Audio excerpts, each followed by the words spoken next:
ഞാനൊരു വ്യത്യസ്ത അഭിപ്രായം പറയുന്നത്.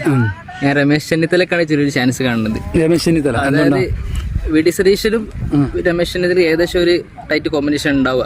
പക്ഷെ കുറച്ചുകൂടി എഡ്ജ് ഉണ്ടാവുക രമേശ് ചെന്നിത്തലക്കാണ്. കാരണം നമ്മളിപ്പോ പൊതുജനങ്ങൾക്കിടയിൽ വി ഡി സതീശൻ അത്ര ഇതുണ്ടെങ്കിലും പക്ഷെ അവരുടെ നേതൃത്വത്തിൽ കൂടുതലുള്ളതാർക്കാണ്?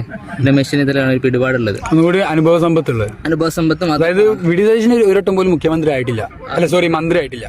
അത് മാത്രമല്ല, അതായത് നേതാക്കൾക്കിടയിലുള്ള സ്വീകാര്യത ഉള്ളവർക്കാണ് രമേശ് ചെന്നിത്തലക്കാണ്. ഒരു സമുദായങ്ങളെ സമവാക്യങ്ങളൊക്കെ നോക്കുമ്പോൾ ഒരു രമേശ് ചെന്നിത്തല കേരളത്തിന്റെ മൊത്തത്തിൽ പൾസ് അറിയുന്നത് സതീശനാണ്. പൊതുജനത്തിന്റെ അഭിപ്രായമാണ് ഞാൻ ഉദ്ദേശിച്ചത്. നമ്മൾ എന്താണ് ആഗ്രഹം എന്നല്ല പറഞ്ഞത്, അതായത് ആരാണെന്നുള്ള ഉദ്ദേശമാണ് പറഞ്ഞത്. ഇപ്പൊ രമേശ് ചെന്നിത്തല ആണ് സാധ്യത കൂടുതൽ. ഒരു ക്ലിയർ എഡ്ജ് ഉള്ളത്, അതായത് രണ്ടുപേർക്കും ചാൻസ് ഉണ്ട്, കുറച്ചുകൂടി എഡ്ജ് ഉള്ളത് ആർക്കാണ്? രമേശ് ചെന്നിത്തല. വി ഡി സതീശൻ തന്നെ.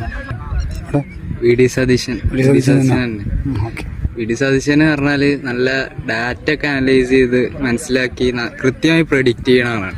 സിസ്റ്റമാറ്റിക് ആണ്, ഒരുപാട് സിസ്റ്റമാറ്റിക് ആണ്. നല്ല കാഴ്ചപ്പാടുണ്ട്, യുവാക്കളുടെ പൾസൊക്കെ അറിയണ ആളാണ് എന്നുള്ളത് ശരിയാണ്. പക്ഷെ അദ്ദേഹം മുമ്പ് ഇതേമാതിരി നടന്ന ഇലക്ഷനിലൊക്കെ, ഇപ്പൊ പഞ്ചായത്ത് ഇലക്ഷനിൽ അതേമാതിരി അതിന്റെ മുമ്പ് നടന്ന ഇലക്ഷനിലൊക്കെ കൃത്യമായ പ്രഡിക്ഷൻ പറഞ്ഞിരുന്നു.